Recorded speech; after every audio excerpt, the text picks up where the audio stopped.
In this video, I'm going to show you how to buy Dogecoin on Binance.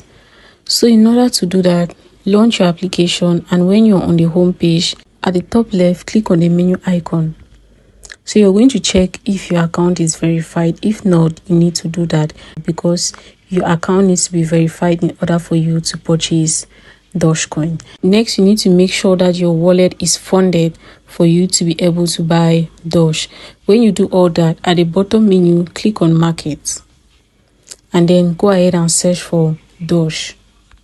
So when you search for Doge, you need to select a pair. We are going to go and select this one, Doge/USDT. Just go and click on it.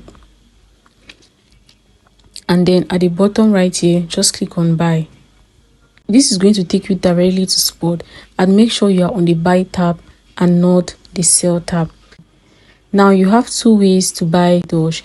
Either you just input the total amount of USDT you want to buy right here, for example 500, and they are going to give you the amount of Doge you're going to get.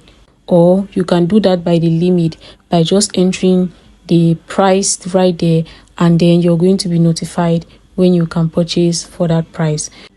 So when you do that, just go ahead and click right here on Buy Doge. And if your wallet is sufficiently funded, then you're going to be able to buy your Doge coins.